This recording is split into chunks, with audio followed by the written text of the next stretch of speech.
Ledger HQ, file number 001. Somewhere beneath a field of garbage in South Wales, there is nearly $1 billion. It fits in the palm of your hand.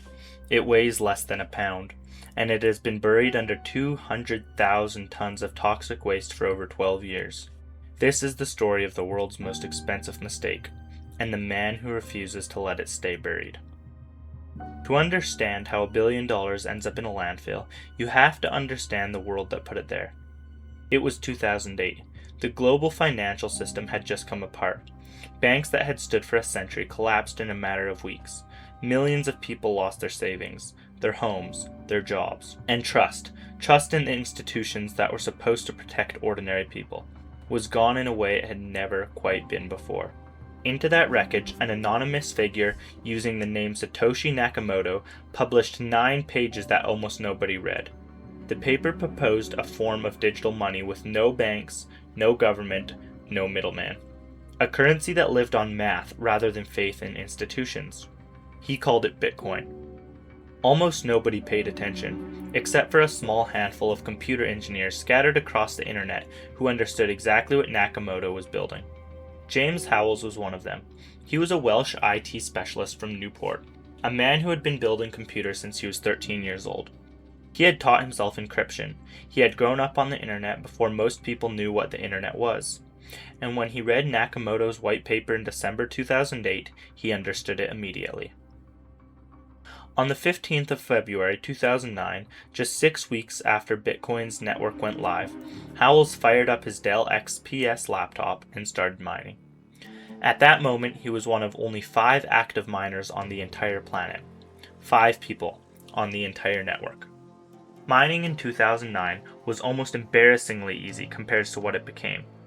No server farms, no industrial operations, just a laptop running overnight, solving simple mathematical problems while its owner slept. Over 2 months, Howells mined intermittently, his laptop overheating, fans running hot, and quietly accumulated 8,000 Bitcoin. 8,000 coins, each worth less than a fraction of a single penny. The total value of his entire digital fortune was less than $8. He did not quit his job. He stored the private keys, the only piece of data that could ever access those coins, on the hard drive of that same laptop. Then he got on with his life. Bitcoin was a fascinating experiment, not a financial revolution. Not yet. Over the next 4 years, Bitcoin slowly woke up. By 2011, a coin was worth $1. By 2012, $10.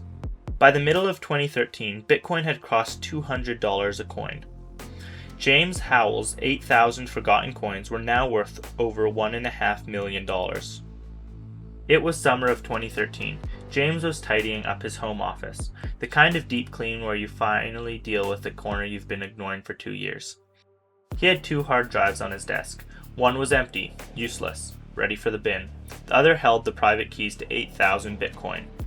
He grabbed one, put it in a bin bag, left it in the hallway for his then partner, Hafina, to take to the bin. She did. Hafina has since made clear she does not accept responsibility for this. James has made clear he subsequently disagrees.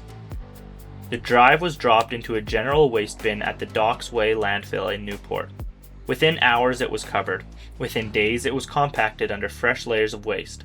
Within weeks it was just part of the landfill, indistinguishable from the rest of it. James realized his mistake quickly, but not quickly enough. When he got to the landfill that autumn, the site manager told him the drive was already 3 to 5 feet underground, buried somewhere inside a 15,000-ton section called Cell 2. Standing at the fence looking at the scale of it, Howells said something that he would later take back. He said, "I've got no chance. The area covered is huge." In 2013, he accepted the coins were gone. They were worth a few million at the time. Painful, but survivable. He walked away. For a while. Then Bitcoin went insane. By late 2017, a single Bitcoin was worth nearly $20,000. James Howells' 8,000 buried coins were now worth $160 million. He stopped walking away. Starting in 2017 and building through the years that followed, Howells began a sustained campaign to get that drive back. He went to Newport City Council with what seemed like a straightforward proposition. Let me dig, I will fund the entire operation. I will bring environmental consultants, waste management experts, engineers. I will take responsibility for anything I disturb. And if I find the drive, I will give the council and the people of Newport a significant share, tens of millions of pounds, for a city that could genuinely use it. Newport City Council said no. They cited environmental concerns, and those concerns were not entirely without merit. The Docksway landfill is not just a pile of old rubbish. It is a sealed, pressurized ecosystem of decomposing methane, asbestos, hazardous chemicals, and toxic leachate. The acidic runoff that forms when water percolates through compacted waste. Disturbing it, the council argued, risked releasing that into the surrounding environment, the water table, the community. Their environmental permit, they said, simply didn't allow it. And beyond the environment, UK waste law was not on Howells' side. Once an item enters a licensed landfill, it legally becomes the property of the site operator. In the eyes of the law, James Howells had thrown his drive away. That was the end of it. Except it wasn't. By 2022, Howells had stopped making polite requests. He had assembled what he called his dream team. The former senior manager of the Newport landfill itself, who knew the site's layout from the inside. NASA-level data recovery specialists with experience retrieving data from extreme environments. Environmental engineers with a detailed plan to manage the excavation safely. And backing from a German venture capital firm prepared to fund the whole operation. The proposal he brought to the council read something from a film. AI-powered robotic sorting arms to sift through 100,000 tons of compacted waste at machine speed. Boston Dynamics robot dogs deployed across the site as mobile scanners. A purpose-built clean room facility on location where, if the drive was found, specialists would attempt to read the data on site. The plan was funded. The team was assembled. The cost was estimated at around £10 million. The potential return at the time was $500 million. Newport City Council reviewed the proposal and said no. This was not the first no. It was not the last no. Newport City Council has, at this point, said no so many times that James Howells has become arguably the most famous person ever associated with the city of Newport, Wales, entirely because they kept saying no. But here's the question underneath all of this. Even if the council has handed Howells the keys tomorrow, would the drive even work? It has been underground for over 12 years. It has been compressed under the weight of 200,000 tons of compacted waste. It has been soaked in toxic leachate and exposed to the corrosive heat of decomposing methane. Most people assume it is scrap metal by now. They probably are right about the outer casing. But Howells and his recovery team were never looking at the casing. They were looking at the platters, the high-density glass or aluminum discs inside the drive that actually hold the data. Microscopic magnetic particles arranged in precise patterns, encoding everything. Data recovery specialists who reviewed the case estimated that if the drive seal remained intact during burial, there is roughly an 80 to 90% chance that the data on those platters is still readable. Even a drive submerged in chemical waste for a decade can potentially be recovered through a process called a platter swap, removing the glass discs from the destroyed outer shell and reinstalling them into a working drive body inside a clean room. The catch is time. Landfills are living chemical environments. If moisture has breached that seal, the magnetic layer of the platters begins to degrade, slowly, irreversibly flaking away, erasing the data at a molecular level. James Howells has spent 12 years betting on one thin rubber seal holding back the chemistry of a landfill. He once called it a needle in a haystack. The haystack in this analogy, for what it's worth, is also on fire. By late 2024, with every proposal rejected and every negotiation exhausted, Howells filed a lawsuit against Newport City Council. He was seeking £495 million in damages. His legal argument had genuine teeth. He had never willingly surrendered the drive. It was an accident, not an intentional transfer. And even if the council could claim ownership of the physical hard drive, there was a separate question the law had never quite answered. Could they also claim ownership of the Bitcoin stored on a decentralized blockchain that no government or institution controls? In January 2025, the High Court gave its answer. The judge ruled that Howells' claim had no realistic prospect of success. The drive entered the landfill. It became the council's property. Case dismissed. 2 months later, the Court of Appeal declined to hear it. Then the council sent James Howells a bail for over £100,000 in legal fees. The man who lost $1 billion was invoiced for losing $1 billion. The British legal system, working as intended. Most people would have been done at this point. Howells was not done.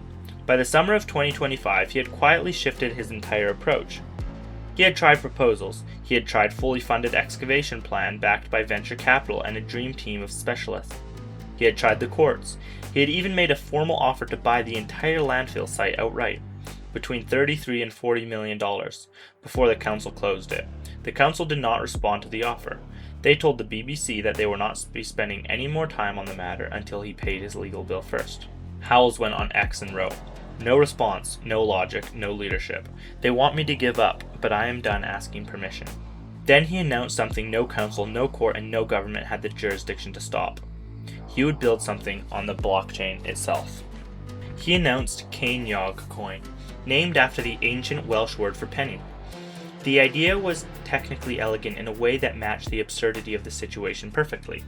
If he could not hold the hard drive, he would create a digital representation of its value, anchored to the same blockchain that had always shown his original wallet sitting there.